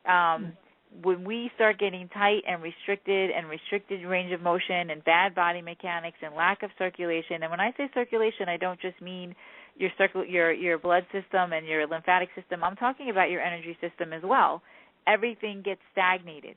It's not free to open. If you want to go via the chakra system is being stagnated. If you're constantly hunched forward, then you've got the second and third chakra being restricted because nothing can get through. Being flexible, having full range of motion, allowing your body to move freely without strain or effort is going to allow everything in your life to be happier, lighter, and more enjoyable and more connected. I'm glad you brought that up because, yes, it is all this interrelationship here. And, matter of fact, I was talking with somebody about that, saying, they were telling me about certain blocks they had going on, and I'm like, you really just need to loosen your hips up a little bit is what you need to do. That first chakra is kind of blocked up, and, here again, we jump to all these other things that are happening, but, of course, for example, let's take money, for example. A lot of people are feeling tight on money. Well, what happens? If we're tight on money, I would say go check out your hips, because if you're tight in your hips, you're going to put up a money block energetically, which is going to cause stress, which is going to cause other tensions in the body and other things to block up on us. So it really could be something as simple as doing something to get some movement range in the hips. Everything's connected to everything else. A lot of people will, energetic. If you want to be connected, whether it's energetically, whether it's with your religious beliefs or with the earth, like I honor Gaia and Earth medicine and being connected with the earth. Simply walking out barefoot and being able to walk in the grass and feel the grass and being connected. If I'm injured or tight or I'm too busy to even bother to take my shoes or my socks off, I'm not going to have that connection. If I'm in pain, simply just going from the feet and being connected to the earth, you've got people with bunions and all kinds of feet problems from the way they walk and the shoes. Just right then and there, you're destroying the connection with the earth. Right? If you're constantly hunched forward and tight, and then your crown chakra is pointing ahead of you instead of straight up to the sky, then you're not having those energy connections. It's all related. Everything's related to everything else. All the systems within the body, which includes the energy systems, are all connected. And a simple adhesion, a scar, a limited range of motion in a joint from, constantly sitting with their wallet in their back pocket, or the way they sit with the phone under the ear, under the shoulder while they're typing, or their desk not being set up. All of that combined, one little incident or all of those multiple little things combined are leading you to the state that you're in and preventing you from being open and free to receive and give and move and enjoy. Tying some of this together, Marjorie, how does all this affect the aging process? You'll age faster. Right away, all of those factors will cause you to age faster. Age faster. If you're restricted, lack of circulation, which is now causing you not to have the quality of movement, which leads to a lack of quality of life, which leads to more stress, and your whole body is going to just break down faster, both physically and emotionally. Look at Jack LaLanne. If you go on YouTube and you Google Granny Does Gymnastics, or there's so many seniors out there that you'll see that are moving, that are ice skating and everything because it's what they did. I happen to be a ballroom dancer, and I go out on the floor. There's couples in their 70s, in their 80s, in their 90s, quick stepping, and like pushing us youngsters out of the way. they've always danced and they've always moved, and it's kept them physically sharp, emotionally happy, mentally sharp, because dancing is not an easy thing, especially for women, because we're doing it backwards in heels. And you have to be able to be aware, and it keeps you mentally agile would be the word. That's fine. All of those things, any one of those things starts to get restricted, the body starts to shut down, and you age faster. You feel, I have clients that walk in the door at 49 years old and say, don't get old. And I've got people walking in the door at 80 and 90 who are just now starting to say, don't get old. The difference is these people are the 80s and the 90s are active and move, and they use their bodies, and they get out there and they pay attention and they live their lives. They don't sit all day long on the computer. They don't sit in front of the phone all day long. They actually experience it, and they move. Movement is, you have plenty of time to sit down and lay still when you're 6 feet under. Until then, it's movement, and it's proper movement done the right way, and paying attention to yourself, honoring yourself, and the fact that you want to be a part of everything that's moving around you. Very well said, and we do, and again, of course, all those cycles of emotions and the physical and everything that feed it, because then, when you're not doing the movement, your body stiffens up, you get more discouraged and down because you're not moving and you're not able to move, and it just keeps cascading into an ugly circle there. Yes, it is. You've got a couple of books out, actually a couple of series of books, I should say. The stretching manuals, yeah. Yeah. I have a series of e-books that are stretching manuals, Flexibility First.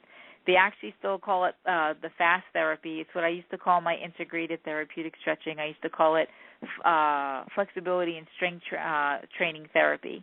But I've actually, since I've written the books, I've actually upgraded it to integrated therapeutic stretching, because it's about integrating the whole system.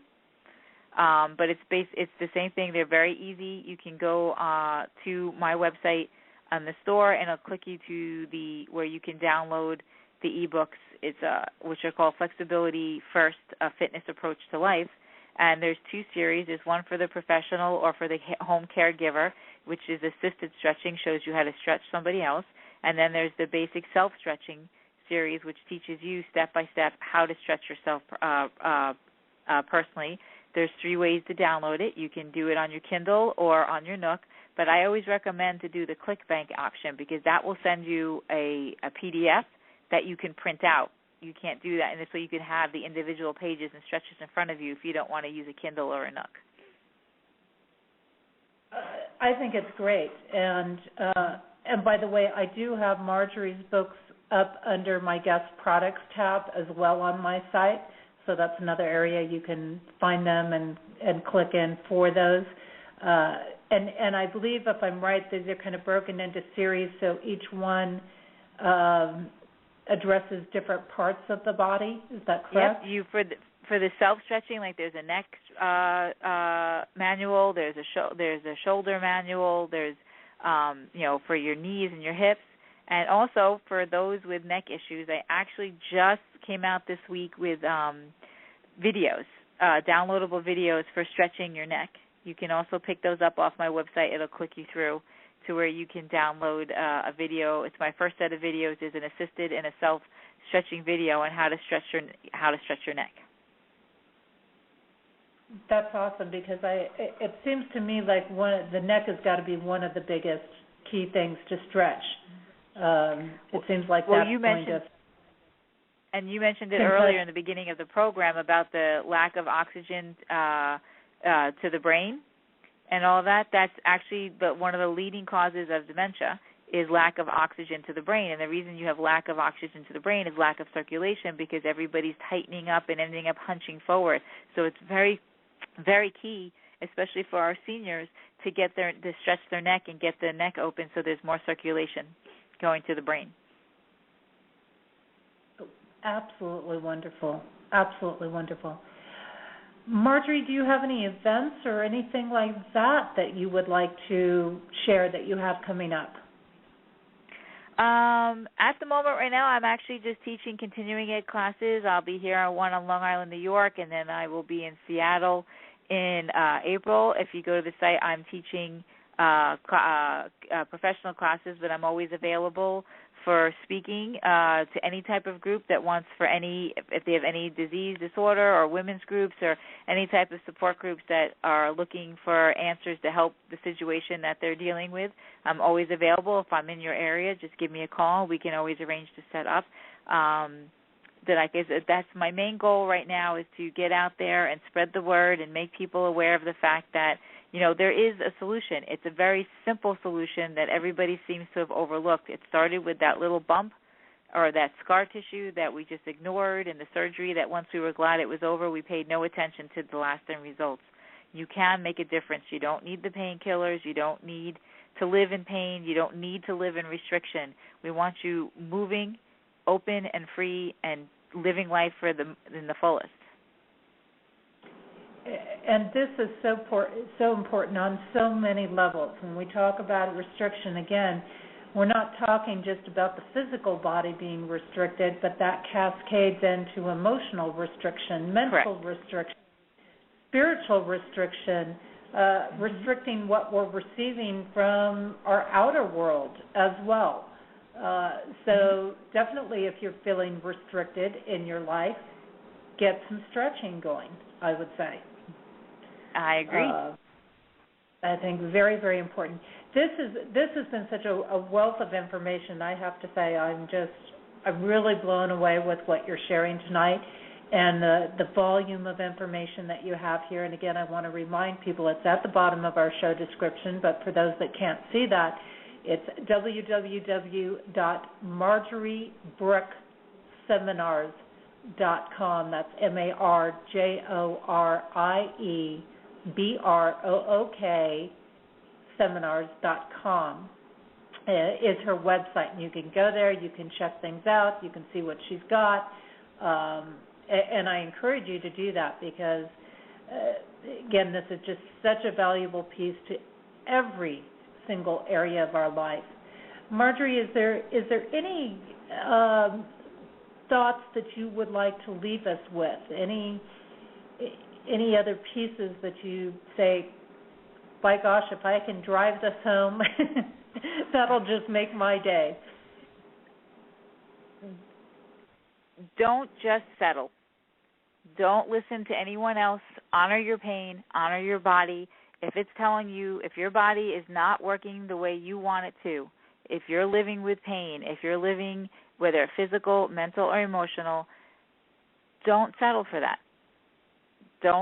There's always, keep searching, keep looking, find the person that's going to help you find the solution. Look up, don't ever give up, because it's out there. Honor you. If there's something wrong and you know there's something wrong and they're telling you that there's not, or that you just have to deal, I never agree with that. There's always a possibility. The simple act of trying to figure out and listen and honor yourself is always the best move forward. I wholeheartedly agree, and I think that is important. We do have that natural intuitive sense to know when something isn't right, and I had to go through a lot of that where I knew something wasn't wrong at the time I had all of my surgery. I knew something wasn't right when I had all of my surgery that had to be done, and I would hate for somebody else to go through that much surgery, especially if it wasn't necessary. And you have to stick with it, and that there are options. And I think that's what you've brought to the table tonight tremendously, is that we have options, and trying some of these other things could be a lot better than ending up on the operating table for 6.5 hours like I did. That and or taking all the pills, or just sitting on the couch day in and day out and suffering. Exactly. And I think that that's absolutely key.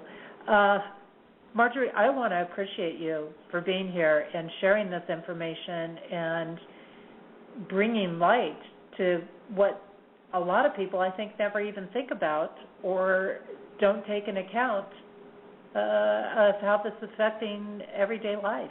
It's been a real pleasure and a real honor to have you with us tonight. Oh, well, thank you. It was mine. Oh, totally my pleasure and my honor to be able to share and hopefully give one or two people out there some hope to let them know that, there is a solution, there is an answer, and we're here for you. Absolutely wonderful. Well, thank you so much. And I do want to mention that next week on our show, I will be having Kelly Lott with us, and she's going to be sharing the work that she does in cold stone migraine remedy. So this is kind of an interesting process. Also, my books on relationships have been released, and as I mentioned in the very beginning of the show, I do have a book signing coming up at Mystic Merchant in Solvang, California. That's near the Santa Barbara area, so if anybody's out in that area on Friday, March 7th, they can stop in and see me. I'll be there from 2 to 4 in the afternoon, and I do have the address. We can get you the address. It's on my website under events. All these things that are going on. Also, the taping for Bridging Heaven and Earth, which is a public broadcasting show in the Santa Barbara area. You're welcome to come and watch it videotaped, but you do need to contact me if you want to do that and let me know, because there's very specific times that they have that you can come and go. In addition to that, on Sunday, March 9th, I'm doing a song style event. It is done for a donation basis, so I will not turn anybody away just because they don't have money to give. You're welcome to come, see what's going on with that. We're going to be exploring whatever is on people's minds, whatever they're wanting to delve into about life, the universe, all kinds of things. You can check that out as well through the website. And then I also have, and that's going on, by the way, from 1 to 3 at the City of Monrovia Community Center. Again, you'll find that information on my website. And then also Sunday, March 9th in the evening, I will be getting interviewed by Greg Friedman on his show in the Laguna Beach area on radio. You can also listen to that online from 7 to 9 p.m. Pacific time. So several ways to connect with me, reach me, things like that. And I've got several events that have been released for 2014, which, matter of fact, I've incorporated into my March special deal. As those that have listened before know that every month I put out a special. And March's special event or special deal is 25% off on these seasonal events. It is a steal at that price. Simply you'll use a promotional code 2020 for the following events. And there's 8 of them, starting with the spring equinox going through Candlemas of 2015. And these events are really amazing. We look at doing things, looking at the self, looking at our interrelationships with others, connecting and healing for the universe. There are aspects of it that will be more activity-based, aspects that are going to be more intellectually based. So it's going to engage really pretty much all of our senses and awareness and conscious building in these. So you can definitely check those out. And you can check those out on my event site, which is jessieannicholsgeorge.eventbrite.com. And you can also stay on top of courses that I have offering. Matter of fact, about an hour here, I'm going to be doing a course for the new moon energy. And that is at my course site, which is www.learnitlive.com/invite/Jessie Ann Nichols George. And so lots happening, lots going on. I also want to mention that we have several shows here on Main Street Universe throughout the week.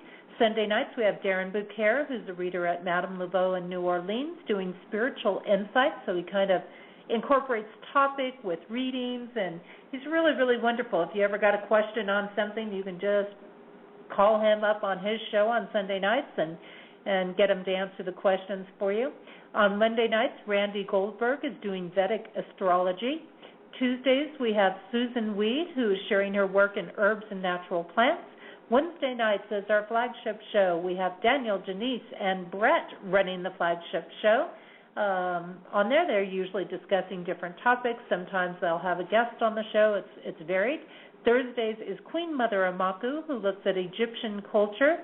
Fridays, Kevin Baird has been jumping on the lines on Friday mornings a lot of times, doing Walking on the Sidewalk. It's his Horizon Oracle Journeys deck, a deck that he created himself. You can learn more about that deck at templeofgaia.com. And, of course, Friday nights is Activating Compassion in the Midnight Hour, and we've always got amazing guests here. And as I mentioned, some incredible music guests along the way. And you can always go back, check all of our shows out on Main Street Universe. I've got a tab for that on my webpage, and you can check out all the different hosts and shows and archives, and as well as looking forward to upcoming guests. And like I said a little bit later this year, I will be doing an interview with John Anderson, who was the voice of Yes, now doing his own musical work, has been for quite a while. Quite a legend in the music industry, and he's on tour right now, but we're going to be catching up with him just as soon as he's off of tour. This is Jessie Ann Nichols George, and I want to thank you so much for being here tonight. And again, thanks to all of our listeners out there, not only on Blog Talk, but also streaming live on Pair Encounters Network, Streamfinder, TalkStream Live, as well as those that are catching the show on our podcast at iTunes, TuneIn.com, and our YouTube version of the show. And a special thanks to tonight's sponsor, Earth Goddess Rising. And stay tuned for that third tip. It's coming up here in just a moment. And I look forward to seeing everybody back here next week as we delve into Activating Compassion. Don't forget, if you've enjoyed my show this evening, to share it with others. It's going to be available at the same link in our archives. And I'm going to leave you tonight also with that song, Yearning For, Over and Over by Shemshai, a great group that I met when I was living in Arizona. And I want to thank you so much. I look forward to seeing you again next week, right here on Activating Compassion in the Midnight Hour. And I will be broadcasting live from the Santa Barbara area next week. So may you enjoy the rest of your weekend and have an absolutely amazing week. And now for our third tip on healing aspects. Our bodies have an amazing ability to restore and regenerate, healing imbalances and disturbances within it. To help it do that, we need delicious organic foods. Organic foods are not only healthy, but will truly delight our taste buds. At Earth Goddess Rising, you will enjoy cuisine from organic foods. Come and join us July 11th through 13th in Pagosa Springs. Register now at www.earthgoddessrising.com. Can't wait to see you there.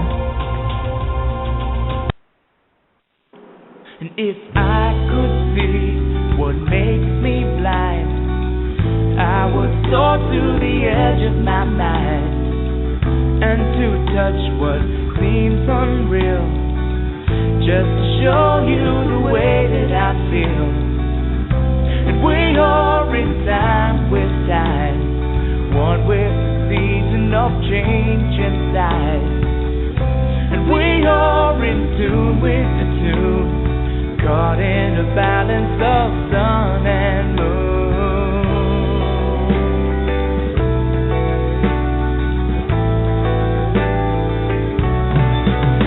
Oh, deep inside, the light within, shining to show you it's here to begin. When all I have is all I need, I will soar to the edge of eternity. And we see it eye to eye, one within love to be for the divine. And we're walking hand in hand, caught in the balance of God and man.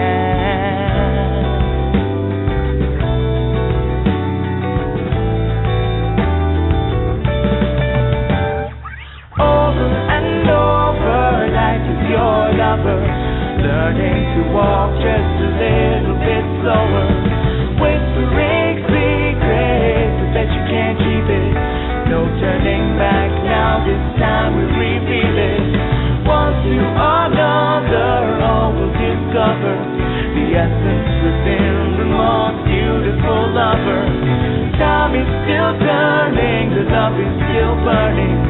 Deep in your spirit, your heart is still yearning for.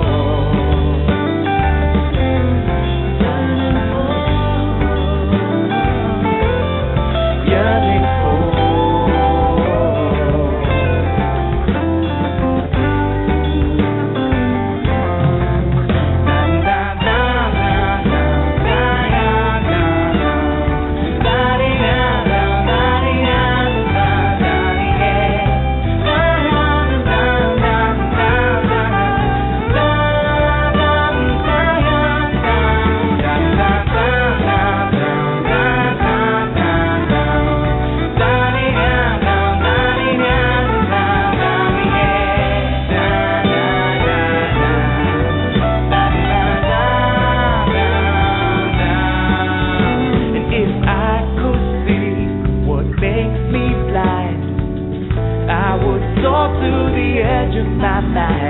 When all we have is all we need, all that we ask for shall be received.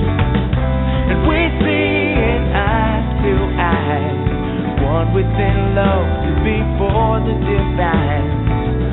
And we're walking hand in hand, caught in the balance of God and man. And we are in time with time, one with the season of change inside. And we are in tune with the tune of life in the circle and love in bloom. Over and over, life is your lover, learning to walk just a little bit slower, whispering secrets, but that you can't keep it. No turning back now, this time we reveal it. One to another, all will discover the essence within the most beautiful lover. Time is still turning, the love is still burning. Deep in your spirit,